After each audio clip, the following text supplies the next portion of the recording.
All right, people, welcome. Welcome, everybody. Welcome.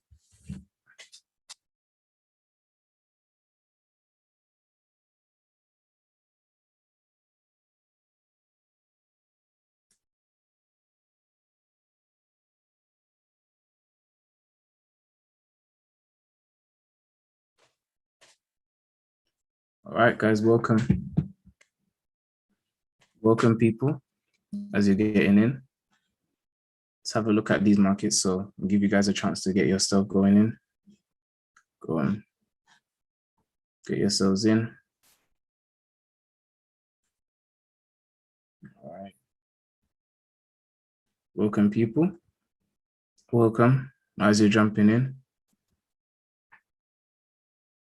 Welcome, everybody.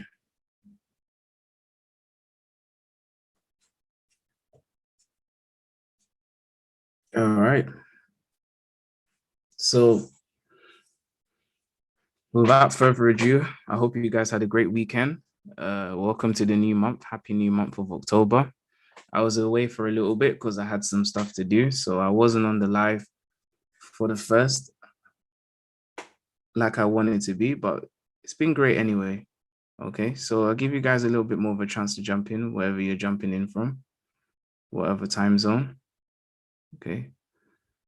But welcome, friends. It's good to see you on. All right. So without wasting any more time, let's get to this. So pound Japanese yen, first of all, USDCHF, USD Japanese yen, all of the market has been very interesting in how it's been behaving. So I'm going to go through all of the majors here and just give you my overview for the week. And also we'll do a review of last week whilst we're going through. So it's been an interesting week here. All right, we saw the pound take a nosedive through most of the week between Monday around to about Wednesday, then Thursday it started to reverse. I still am bearish on the pound for the moment. Okay, all I think the price has done is just given us one of the most important signatures we need for a short. We have another pound short coming very soon, and I believe it's going to be very deadly in a good way. All right, so why am I saying that? So first of all, on the weekly here, I've been talking about this zone for many months if you've been following me. And this weekly demand zone that we've had here was instrumental for the entire year almost. Now we're in the 10th month of the year, and it's only last week literally where we've had a close beneath this area. So a very strong area of demand. So this very strong area of demand that we've had here, we've had a close beneath the zone and we've had a return back to the other side. So this major weekly zone has been re-optimized for supply. Now that means one thing only, major short.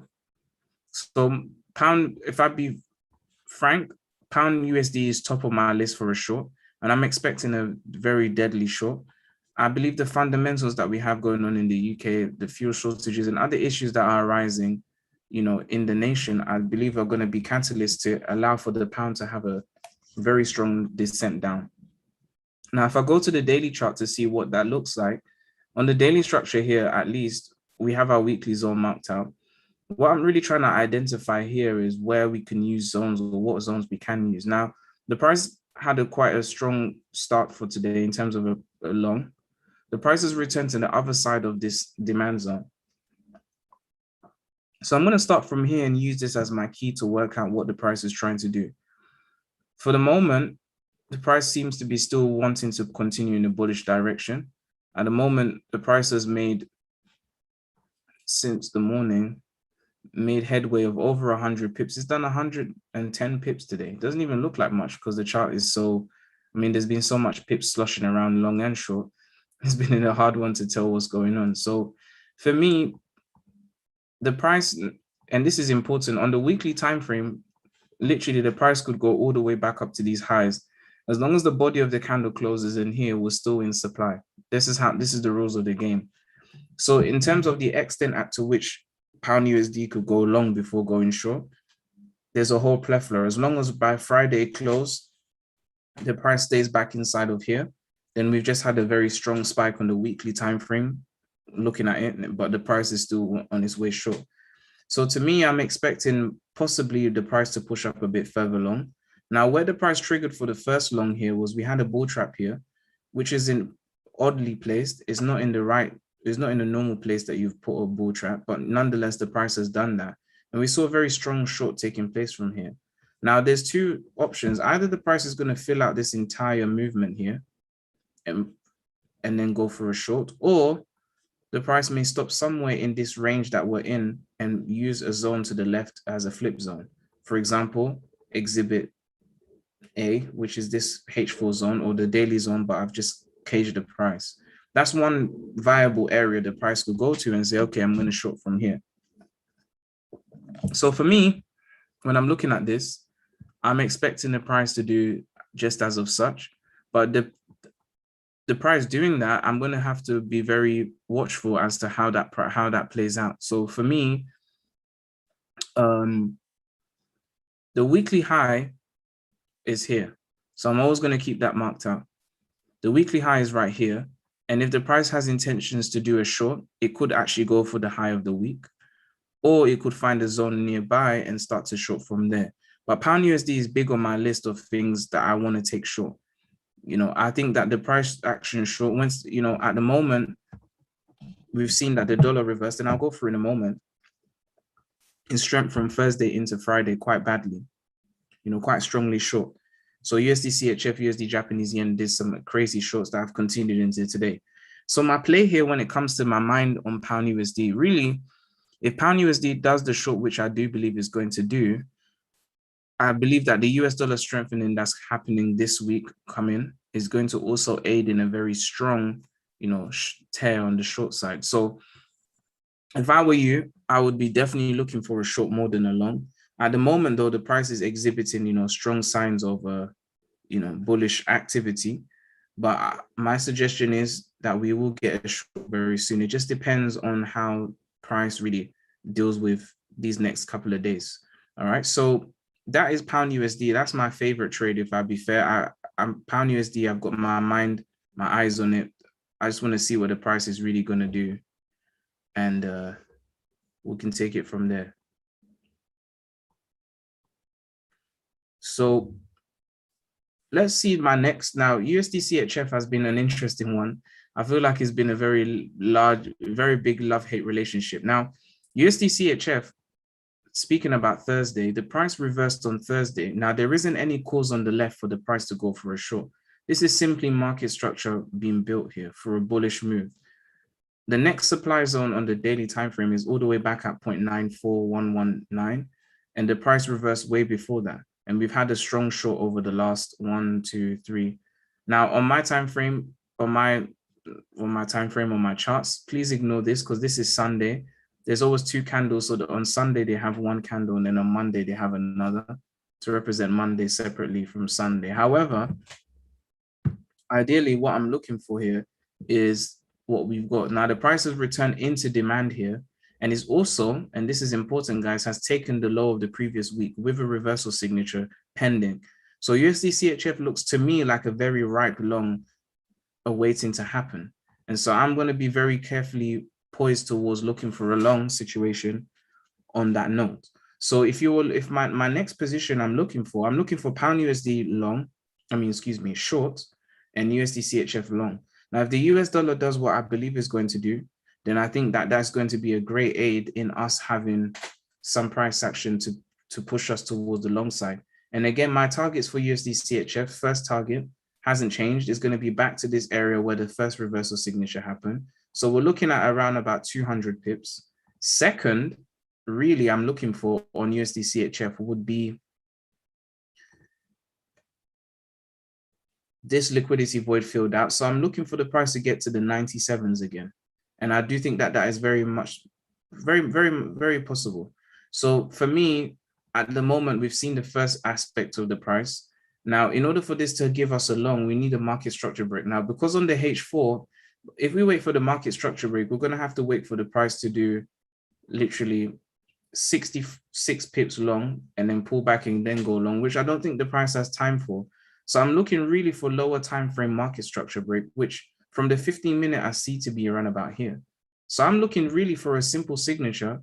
If we have a body close above this bearish structure here and then a return on the other side, we should be looking to go for a long. And this may actually start from tomorrow.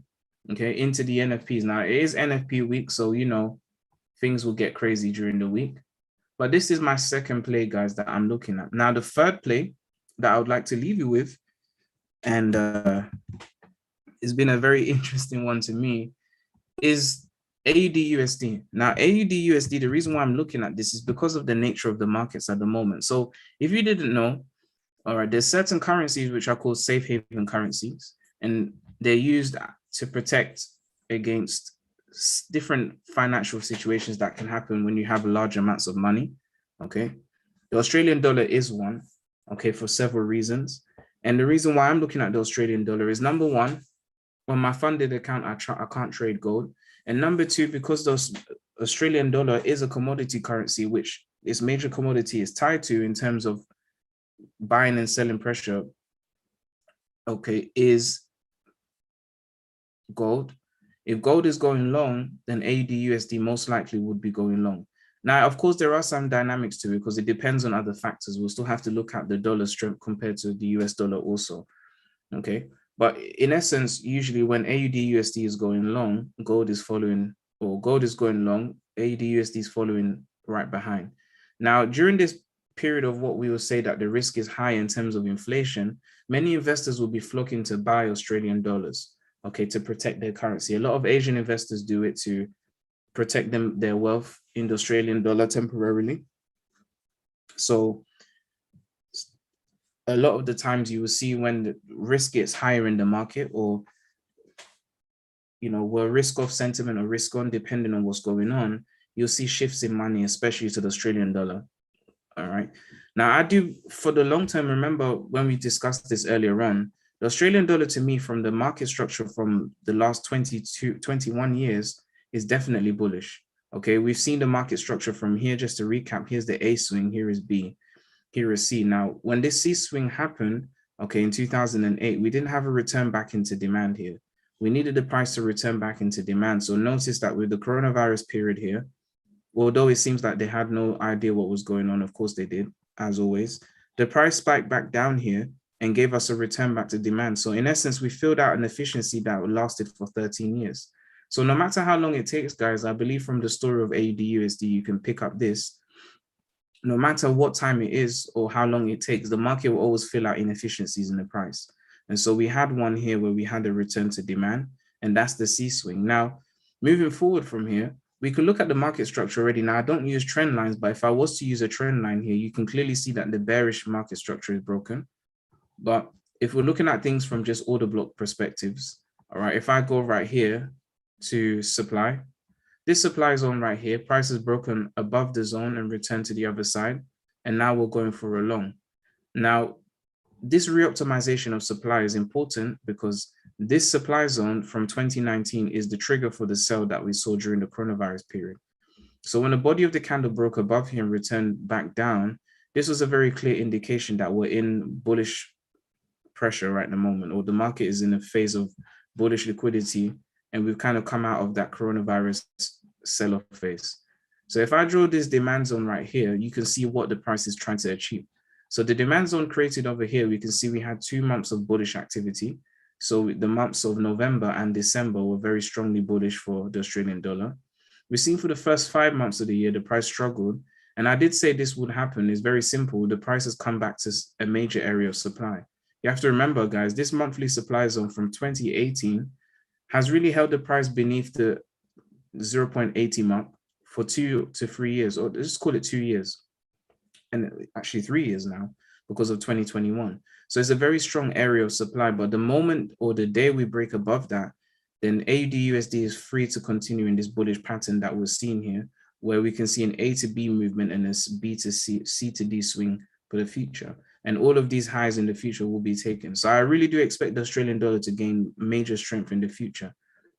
But coming down to more realistic timeframes of where we are, we've seen the price return into this area of demand already and kind of push up for a long. Now, there was some market inefficiency from November 2020 here that the market didn't fill out. And this is around about 74.91, or yeah, about 74.91. And I am expecting to see the market come down and take these lows. So this could happen. or the price may be satisfied with what it's done so far, and it should be on its way for a long. Okay. At the moment, though, the price still seems bearish, but I know that as soon as the price finds its footing for a long, we should be looking for a crazy long. Now, the pound has its own fundamentals, but if the US dollar does really gain strength the way I believe it will do, then this may be a helpful trigger for us to have one more strong short on AUD USD. And then from there, we'll make our movements for the bullish side of the market. So if this happens, this is my target really. As soon as the price gets around here, I'll be looking for a long and I'm not closing for a little while. Reason being, if you look at this supply structure and the market structure in general, so we had a good strong long. When the price returned here, it was supposed to return into demand, but it didn't. So we have inefficiency for, the market has been in an inefficient place of supply for since May till now. So maybe in the next 2 months of the year, we could see the price come back and fill all of that. And we're looking at about 700 and from, well, let's say if the price gets to this target from this point, we're looking at 872 pips, which is absolutely crazy. As a swing trade, that would be fantastic. And I would be looking to swing for a little while on that, or just take profits every week and re-enter the next. But this is what I'm really looking at. So how could we tackle AUD USD? Well, for the moment, the price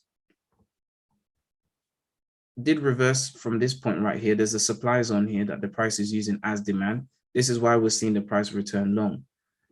I mean, there are causes for the reason to just go long and also to go short. But I would like to just see how the price behaves above the highs of the week. Well, I gave this call right here. This was the reversal we were looking for. Price gave us a market structure break. We even had a return. Now, if I use a 30-minute, it makes more sense here. This 30-minute demand zone here was the return. And it looks as though right now, when I look at AUD USD, if I draw this supply zone here, this spike here makes a little bit more sense as to what just happened. The price has come back to the secondary supply after the price return here. So really, this may actually be the trigger for another sell, and AUD USD might be on its way for a sell right now. Now, if I go to the H4 here, if the H4 structure plays out as I expect it to, because we are in supply. Now, I know that the high of the previous week is here, but I'm looking at this, seeing that the price is most likely going to go for a short when I look at things from this perspective. But I would say just keep your eyes peeled on this structure here. A return into this zone right now and a short from the 5-minute, I think that would be a really good trade for us to go for. But I'm not rushing yet. I'm going to allow the price to give us more information and more time for us to run what we've got going on there. Okay. So all right, so let me come back over to the other side. I just want to show you guys the dollar index and what I'm seeing here before we leave. So if I go to the dollar index here, which is becoming increasingly more important, let's have a look at this. So the dollar index has clearly been on a tear. Now, of course, we know near the end of the week, the price started to reverse and basically pulled back down from the first bullish run we have taken place. Now, when the price was going long here, here is the low of this very strong long, bullish injection of liquidity here. And the price has just come for the low. Now, what I wanted the price to do, which I'm still expecting, is for it to tip back into demand here. Because as we can see, when the price was going long, we didn't have that return to demand. Price just took off. So I'm expecting the price to come back here and then take off. So I'm looking for the dollar index to be around about 93.621. Once we get there, I'm expecting a long continuation. I mean, when you look at the structure here from the daily anyway, as I've always been saying, the only thing holding back the price from breaking past and going towards the 97s, which is what I expect on the dollar, would be this supply zone right here. Once the price breaks past here, guys, the sky is the limit. Not completely the sky is the limit, but I'm definitely looking for a 97, if not more. I do expect the dollar index to get back to 103 very soon, because we have a double top here, which the market may take the opportunity to run that at this period that we're looking at. So let's see what happens. Now, the dollar index looks a lot like USD CAD at the moment. So I want to see what the dollar does in these days to come and what monetary policy comes out with that. So let's look at the financial news, guys. Let's have a look and see what the markets are doing on that aspect, and then we can take it from there. So I'm going to quickly switch over and let's have a look at the market news. All right, so let's get everything out. Now, remember, guys, I'm from the UK. If you can't tell by my accent, I am from the UK. So my accent and my time are all intertwined in one. So right now, for me, it is 5:21 in the late afternoon towards the evening. Now, FX Street sometimes is an hour forward, an hour back. Most of the time, they're on point. But again, it seems as though they're at 4:21, even though I've set it to be automatic. Now, along with that, I'm going to put daily FX on here. Okay, so we can have a comparison. Now, I've got into the habit, and I believe you should do the same too, if you want to be ahead of the game, to look at both FX Street and Daily FX, which are two major news platforms. And if you have any others, of course, you can definitely go for that. All right. But for me, this is what I like to do. Essentially, it allows me to have a head start, for the week. And it allows me to understand where the market most likely will place liquidity for me to get the money that I'm looking for. That's just the truth of the matter. So let's go to this week.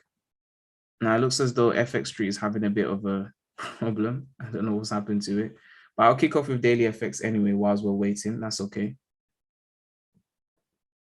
So Daily FX, one thing I do like about it a lot, and it's really been a great blessing using it, is you can actually filter out low and medium impact news if you don't want to see it. Okay, now I always like to take a look at all the pieces of news. I've just got into the habit of doing that. But if you want to just see what's high impact or what most likely will have an effect on the market, you can go straight for it. Okay, so starting off with where we are right now. So 5th of October, 2021. There hasn't been any high impact news I've seen. Okay, there is high impact news here. So this is the 5th of October. So in essence, for me anyway, according to my time zone, at 4:30 in the morning GMT, the interest rate decision for Australia will be coming out, okay, which is a high impact piece of news. Now, because of COVID, interest rates are not going to be raised at all. I can guarantee that. The Federal Reserve is not looking to raise interest rates until at least 2023. So I don't believe any other central bank will be taking the lead to do anything of that sort, okay?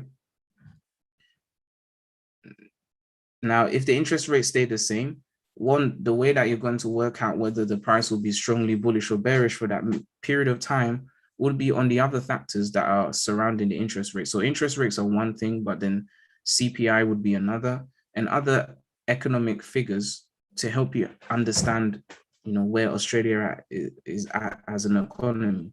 Now, remember, when we're looking at these interest rate decisions and etc., the data that we look at for, well, not interest rates, but other things are usually 1 month behind. So for example, if we're looking at the employment, like in this month of October, we're going to see the employment rates for what happened in September. So there's always a 1 month delay, okay, when it comes to the, information being given out. All right. So moving into Tuesday, okay, we have medium impact news coming out from the pound. All right. All right, so Canada's trade balance, which is going to be important here, is at 130. Now, why is the balance of trade important? Well, again, Canada is another country which is a commodity country. Now, their major commodity is oil. They also, of course, have other exports, but because they're very large in the oil space, which is very important to how the world works and how it runs efficiently, if they are in a deficit, that would be a big problem for the Canadian dollar. Okay, if they're exporting more than they're importing. At the moment, it looks like they still have a positive trade balance, so they export more than they import thanks to oil. And if that's the case, then it would allow the Canadian dollar to see some strengthening going forward. Okay. Now, oil prices do have an effect on the Canadian dollar. When the oil gains strength, so does the Canadian dollar, because it means that the value of their exports increases, okay, as things get more expensive. So it's a win-win for them. All right. Now into the 6th on a Wednesday, now we have the interest rate decision for New Zealand. Now, interestingly enough, guys, it seems as though New Zealand might be, and this is not the first time I've seen this, is the second. We had a previous run-in with the news where the consensus or the whisper number, which is the institutional term for this, was forecast for 0.5%. Okay, but it came out to be 0.25%. But if New Zealand are going to be increasing their interest rates, that will be very bullish for them, because interest rate increases means that, the cost of things will be starting to change. All right, banks will be starting to make more money from the loans that they've given out and etc. All right, so if the interest rates are rising, it means that New Zealand's recovery from COVID may be quicker than most others. So right now, when interest rates rise, you have to understand the connection as to what's going on.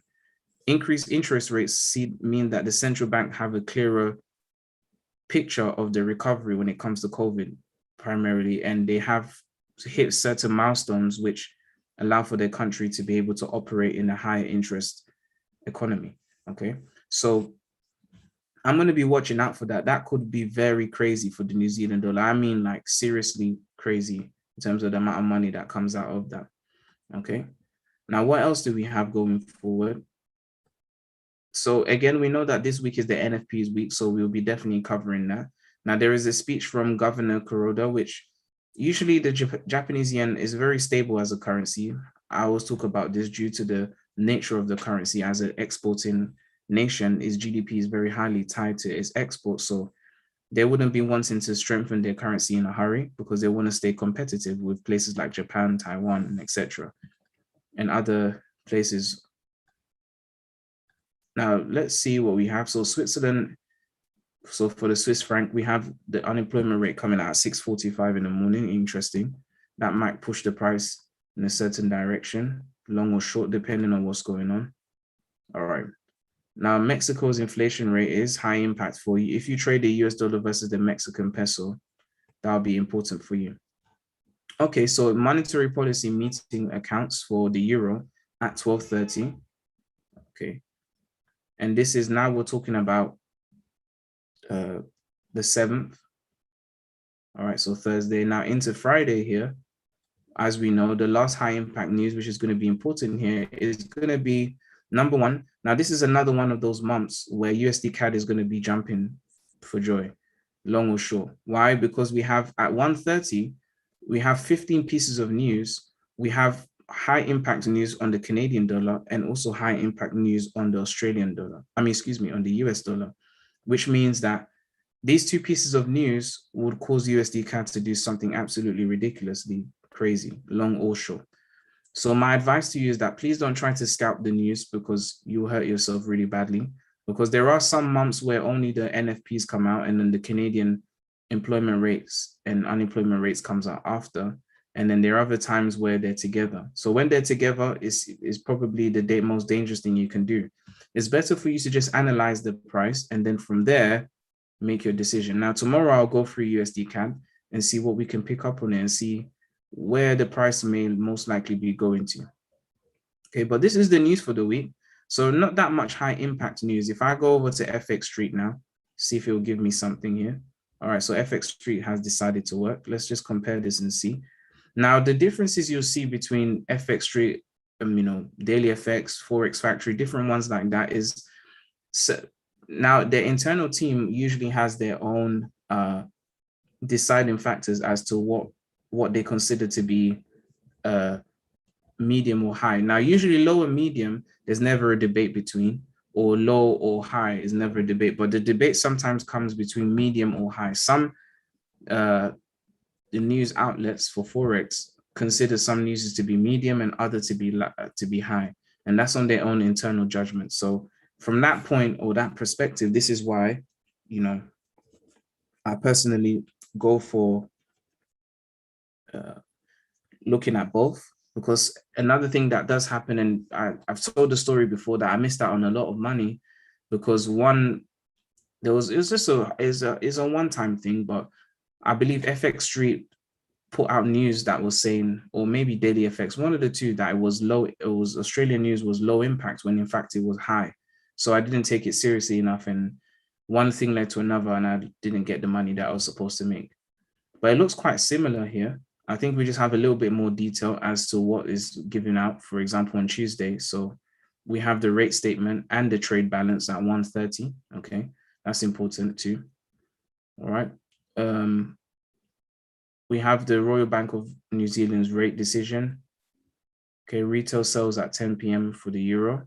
And here, the ADP. Now, the ADP didn't show up on Daily FX unless I skip past it too quickly, but I do see here that the ADP employment change, okay, at 1:30. Now, why is the ADP important? Well, as I always say, the ADP, or the American, they're the largest anyway. They're the American largest direct payroll company. And I believe they account for about 60 to 70% of all the payrolls that are paid out to Americans.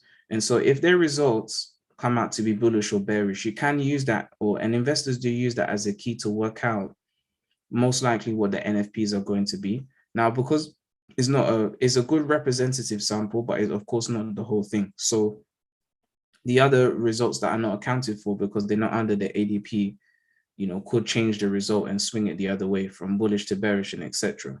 So on Wednesday, 1:15, I like to look at this result because it does help with other economical pointers to give a kind of a clue as to what's going to happen with the ADP.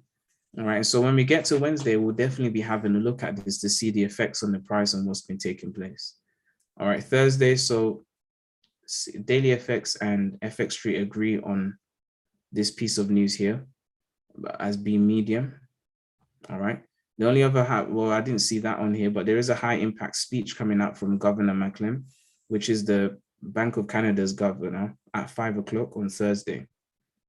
All right. And then again, Friday, we know we have the NFPs and the employment rates from Canada. So it's going to be an interesting one for this week. A lot of topsy-turvy activity on the dollar. This is why I'm taking it slow, but I want us to be prepared as well. Not too much pound news at all. Hardly anything major on the pound, but the pound has enough fundamentals outside of data news or even a speech to cause the price to become very strongly weak. So keep your eyes on that, guys. I really hope you enjoyed that session, and I'll catch you guys tomorrow. Take care.